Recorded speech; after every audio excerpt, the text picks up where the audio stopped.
¿Y por qué insisto en esta novedad? Porque precisamente no sale del mundo, no es simplemente la esperanza de que haya algo más. Eso de un modo está en el corazón humano, en su tendencia al infinito. Y aunque lo ayude la gracia, está en toda religiosidad, pero esto es la intervención de Dios, Dios lo ha realizado. Y por eso digo que es el Evangelio siempre el anuncio eficaz de la acción de Dios que mueve el corazón y hace entrar en esa novedad. Por eso esa dificultad, o si quieren, esa maravilla de la fe y la esperanza cristiana, que hay que entrar en otra onda. Dificultad por nuestro carácter carnal, uno porque ya somos para lo sensible, el primer conocimiento que tenemos por los sentidos, pero aún agregado por el pecado que nos cierra en nosotros. Entonces digo, esa no es, continuamente el creer y el esperar es un salir de nosotros mismos, es un éxodo.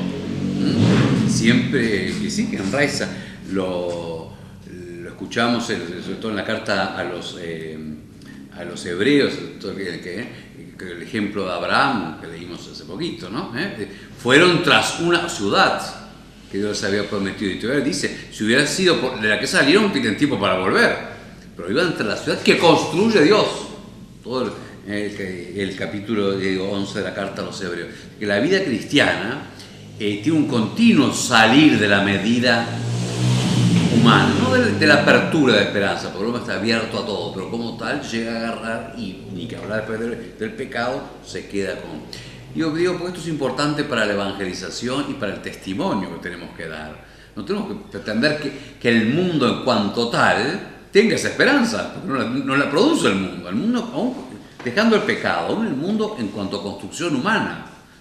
Y aún más, ya con el pecado no solamente no tiende, sino que tiende a cerrar en la medida de lo que nosotros podemos hacer o querer. Entonces, continuamente, esa dicho en palabras difíciles, esa índole escatológica, esa apertura al don de Dios, es un salir, que ese mismo salir, digo, con la fuerza del Evangelio que lo anuncia, es también la luz y la salvación. Pues justamente el quedar encerrados es el no sentido. El quedar encerrados en el poder humano, a lo más nos da hasta la farmacia, pero la vida eterna no la puede dar. Y el perdón de los pecados no lo puede dar, así que no puede salvar al hombre y no puede dar el infinito. Pero al mismo tiempo es siempre, no es un salto en el vacío, no es decir, hacer un salto en el vacío. El salto del vacío es un salto del vacío, no sé lo que hay. Es un salto en manos de Dios. Salgo de lo que yo puedo dominar, entre comillas, de lo que yo creo que domino por mis sentidos o por mi razonamiento. Digo, creo que domino porque tampoco eso lo domino. Porque vamos a... Así que digo, es importante porque es parte de la fuerza. Estamos en el año de la fe. La fe pide esa conciencia de que la fe es un éxodo. Y por eso, famosísimo entre tantos textos, ¿no? Que para extractor del Evangelio, la famosa carta de Ogneto, que si no la conocen es muy linda de poner comillas, carta de Ogneto, comillas en Google, y se la bajan porque está. Es una hermosa, es el siglo II, la conciencia de la comunidad cristiana de estar en este mundo y no ser de él. Y dice, están en todas las ciudades como extraños. Y a su vez en cada una se encarna. Pero su tendencia continua hacia la Jerusalén del cielo. Por supuesto, todo el Evangelio es escatológico, ¿no? O sea, la verdad es esa. Y siempre, no es diferente este siglo, que cambia las modas, puede ser, o el modo como se hace, el mundo, en el sentido negativo juánico, el mundo que no conoces en cuanto a la humanidad se cierra justamente a esa esperanza, en la medida que lo hace voluntariamente, no que no lo produzca, eso no lo puede hacer, pero cuando se cierra es pecado, es oscuridad, y el cambio es luz en cuanto se abre el Evangelio y hacia adelante. Y digo, eso es importante para la catequesis, para la evangelización, para el testimonio en la vida, para el lenguaje que tenemos que tener.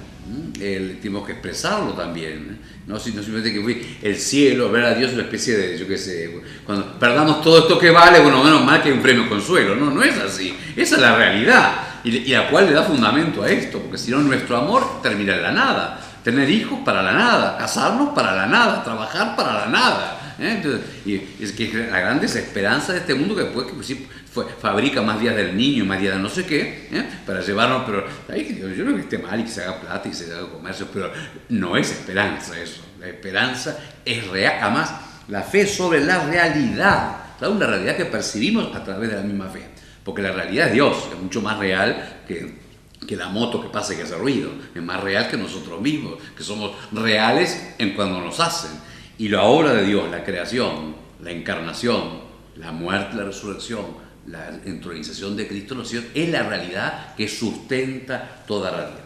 Y de ahí la confianza en la carta a los Efesios, en el capítulo 1, toda la carta a los Efesios tiene, todo el Nuevo Testamento, en concreto la carta a los Efesios tiene un marcado subrayado hacia lo definitivo y hacia mirar, nosotros podemos mirar, ahí explicaba muy bien Walter, como los escritos sobre la resurrección acentúan un aspecto u otro, nosotros miramos por ángulos, ¿no?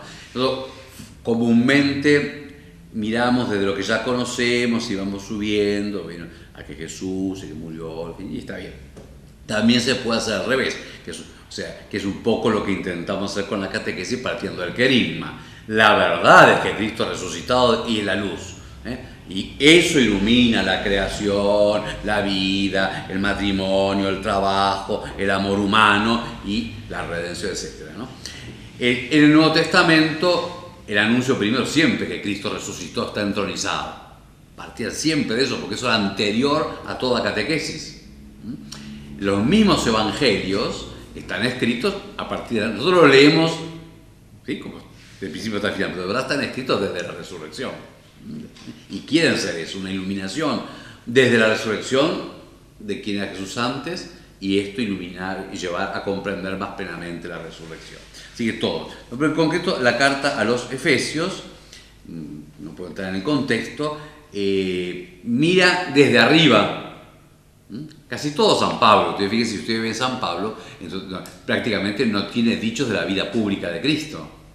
Empieza con la resurrección, todo es cómo se participa de la muerte y la resurrección. Casi no tiene dichos de Cristo, no tiene acciones de milagros, todo eso mira de lo definitivo. Acá empieza con ese himno que rezamos con frecuencia en vísperas: bendito sea el Dios y Padre de nuestro Señor Jesucristo, que nos ha bendecido con toda clase de bendiciones espirituales. Espiritual significa del Espíritu Santo, en los cielos en Cristo. O sea, mira, en Cristo, a la derecha del Padre, ahí estamos bendecidos.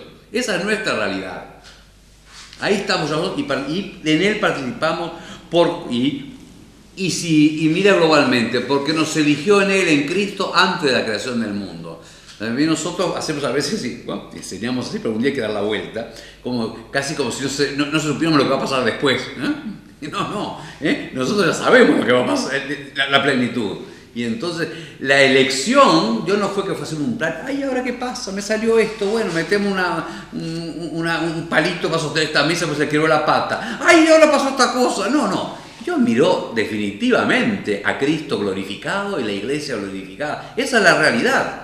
Un poco, por decir, por una semejanza, lo que hace cualquier artista cuando va a hacer una obra. Tiene que haber, antes ha pensado el conjunto. Y realmente hace un boceto, ¿no? No es que va pintando y ve si le agrega un niñito por acá. Bueno, Dios ha visto ya lo definitivo, lo que termina el Nuevo Testamento, que es Cristo glorificado y la iglesia glorificada con Él, es lo que fue antes de la creación del mundo pensado, para que se realizara en todas esas etapas, de modo que el hombre pudiera ir entrando en ella. Ese es el sentido de la historia. Y por eso viene la elección, y continuamente, y después durante esa cita con la que acaba en Gaudium et Spes, que era de Efesios 1:10, para instaurar para todas las cosas de Cristo como cabeza, dice San Pablo: no ceso de dar gracias recordándose en mis oraciones, para que el Dios de nuestro Señor Jesucristo, el Padre de la Gloria, les conceda espíritu de sabiduría y de revelación para conocerlo perfectamente, iluminando los ojos de su corazón, para que conozcan cuál es la esperanza a la que han sido llamados. Ese Cristo glorificado se une con el final del credo. Esperamos la resurrección de los muertos y la vida del mundo futuro. Esa esperanza para la que hemos sido llamados y que, repito, y vemos en María. Y por eso, ¿cuál es la riqueza de la gloria otorgada por Él en herencia a los santos? Los santos somos nosotros en San Pablo, ¿no? Son los consagrados por la acción de Dios en el bautismo. Que por supuesto, los santos canonizados es que dejaron llevar a plenitud el bautismo. Pero ¿cuál es la gloria otorgada por Él en herencia a nosotros, los que hemos sido llamados y consagrados? ¿Y cuál la soberana grandeza de su poder para con nosotros, los creyentes? O sea, ¿cómo obra? El poder de Dios no es poder para hacerse fuerte. Su poder es crear, su poder es dar, su poder es sanar, su poder es glorificar. ¿Cuál es la soberana grandeza de su poder para con nosotros, los creyentes? Conforme a la eficacia de su fuerza poderosa que desplegó en Cristo, resucitándolo de entre los muertos y sentándolo a su derecha en los cielos. El gran despliegue de Dios, más grande que toda la creación, por cierto, es la divinización de la humanidad de Jesucristo, resucitándolo glorioso y sentándolo a su derecha, y en Él la nuestra. Y el poder que obra en nosotros es que el poder con el que ha glorificado a Jesucristo, por encima de todo principado, potestad, virtud, dominación y todo lo conocido, y lo puso como cabeza de la iglesia. Así que pedimos con San Pablo poder ver la fuerza con que Dios obra en Jesucristo y con la que obra en nosotros. Y por ello esta mirada a Cristo glorificado sentado a la derecha del Padre mira a la acción presente de Jesucristo. Creo que es un esfuerzo grande en toda la volver a presentar el concilio, digo, es más paulino, que más, ya digo, ese orden así de sucesión, la fuerza actual, la esperanza escatológica es para ver que hoy Cristo obra y creer que hoy es el que salva al mundo. De ahí esa acción del Padre por Jesucristo glorificado, que se suele expresar con alguno de los títulos de Jesucristo: el Rey, el que reina, no es de fantasía o de vanidad. El Rey es el que es soberano, es autónomo, no necesita. Y justamente Cristo, sentado a la derecha del Padre, es eso, soberano aún en su humanidad. Es el Rey soberano. Y porque no necesita, es libre y puede optar plenamente. Y es una cosa que está un poquito mal dicha, pero para entender, Jesús tiene una plena soberanía, más que cuando está haciendo los milagros en esta tierra. Porque fue el plan de Dios, pues así, ahora tiene esa soberanía universal. Y se ha desplegado su realeza, de ese reino que no es de este mundo, pero obra. No es de este mundo porque proviene de la fuerza del Padre, pero es el Rey de este mundo, que obra salvando, que está también unido, pero yo lo dejo, pero que usualmente por relacional, con el juez. Digo porque va a venir después, el juez de vivos y muertos. El juez es el que muestra cuál es la verdad de las cosas. Y porque es el rey y el juez. Porque hace la verdad de las cosas y son verdaderas, verdaderas, tienen contenido y subsisten si están bajo su soberanía. Y si no, son pecado y muerte. Y que igual entran bajo su soberanía en motivo del juicio. No se nos escapan. Es maestro, es la verdad. Jesucristo, camino, verdad y vida. Mucho ha insistido el Papa Benedicto, justamente preparando este año de la fe, en que el hombre está hecho para la verdad y lo que lo salva es la verdad. El alimento propio del hombre es la verdad. No estamos hechos para ver qué refresco tomamos. Está bien, tomemos, pero en fin, la gran cosa es ver si elegimos esta otra marca y ver si es light o no es light, nos lo ponemos un poquito mal, porque si engorda o no engorda, tiene más azúcar o tiene más sodio. No, el alimento propio del hombre en cuanto hombre es la verdad. Y la verdad no es una cosa que dice abstracta, ¿no? Es la realidad de las cosas. La verdad más plena es Dios y su plan. Por eso el Evangelio es la verdad total.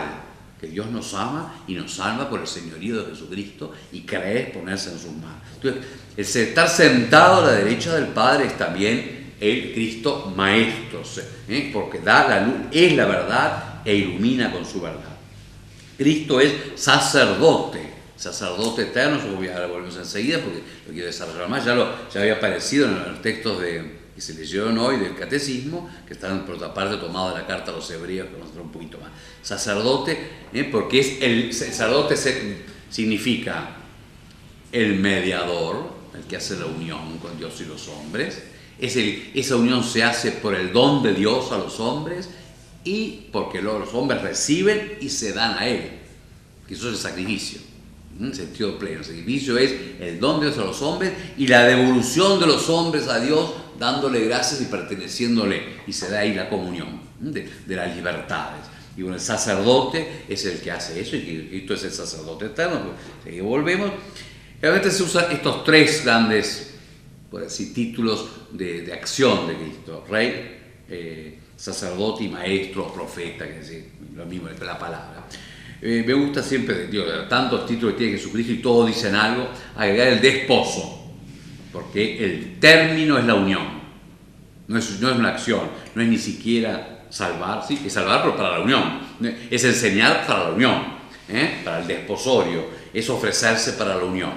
Y así que el Cristo esposo, que es además con lo que, fíjese que hay un arco en toda la Escritura, en la creación de varón y mujer para ser marido y mujer, esposo y esposa, y en las bodas del Cordero en el Apocalipsis.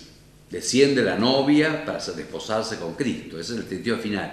Y del texto del Génesis, por eso dejar al hombre a su padre y a su madre, y ya no serán dos y una sola carne. San Pablo dice en esta carta a los Efesios, capítulo 5, esto es un misterio grande, yo lo digo de Cristo y de la Iglesia. Y antes se habló de Cristo y de esposo y de la Iglesia esposa. Así que el misterio, aún el misterio humano de las bodas, y de ser varón y mujer, y eso iluminaría todo, debe iluminar el matrimonio y la corporeidad, etcétera, vamos a entrar ahora, culmina en las bodas eternas de Cristo con la Iglesia.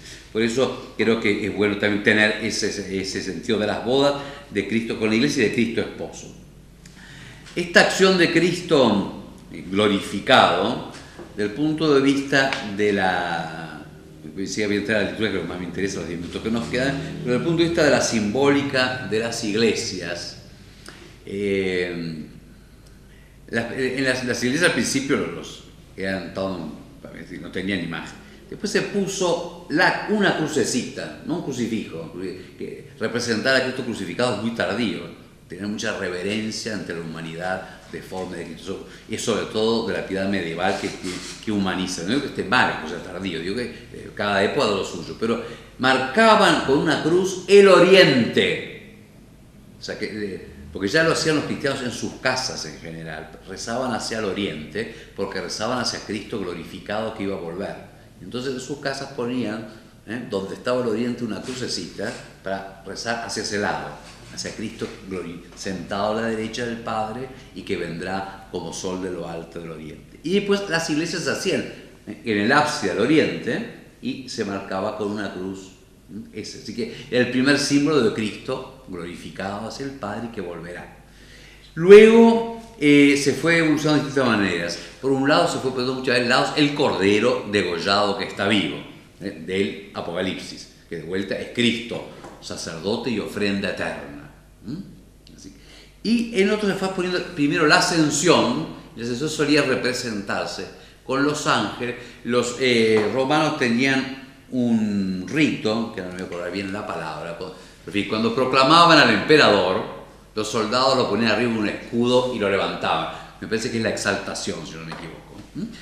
Era el rito. Entonces representan la ascensión como la exaltación de Cristo como emperador y como rey. Los ángeles sobre un gran... y van a ver que hay muchas ascensiones, sobre todo si buscan, también meten en imagen en Google, en los iconos, que está Cristo y está en una especie de plato así, y es esa la exaltación. Y de ahí se pasa al Pantocrátor, ya Cristo glorificado, envuelto en la almendra, que prácticamente en un milenio es lo que se pone en los ábsides. Si se pone a veces nada más que la ventana hacia el sol que sale, y si no, era el Cristo. Así que esa conciencia de la iglesia, después por distintas evoluciones, en las iglesias muchas orientales pasa a la cúpula, el Pantocrátor, Cristo glorificado, y sobre todo las iglesias góticas, que tienen un ideal de la luz, abren el ábside. Entonces le ponen muchas ventanas, con vitró. Y entonces suelen poner en la puerta a Cristo Pantocrator. Así que como el dinamismo así.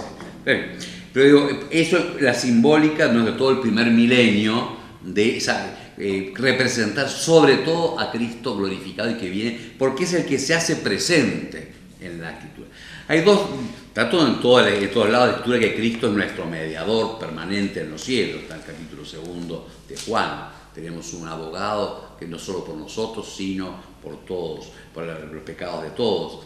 Y en San Pablo media para siempre. Pero sobre todo es la carta a los Hebreos la que presenta, que estaba citado en el texto que se analizó hoy, ¿no? En el número... ¿Qué pasó?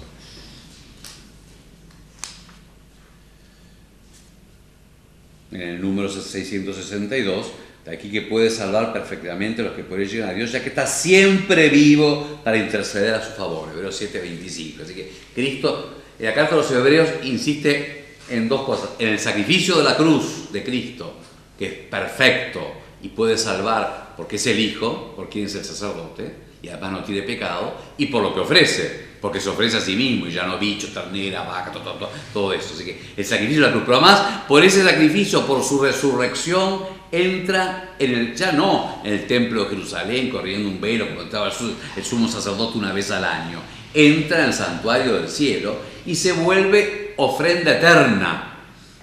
Entonces, como también insistía este texto, la ofrenda de Jesucristo en la cruz no es un hecho pasado, el misterio pascual no es pasado, acontece en la historia, pero se eterniza esa ofrenda por la resurrección y la ascensión. De modo que Cristo en el cielo sigue siendo sacerdote y víctima, no cruento, pero sigue siendo. Es decir, es el sacerdote eterno. Y la carta a los Hebreos insiste en el carácter definitivo de la cruz, en la entrada del cielo y en la perpetuidad, o sea, siempre permanente de esa ofrenda. E insiste también, del lado de la iglesia, que nosotros participamos de eso, que la liturgia es eso. En el capítulo 12, versículo 22, ustedes se han acercado al monte Sión, ciudad del Dios vivo. ¿Pero cuál es ese monte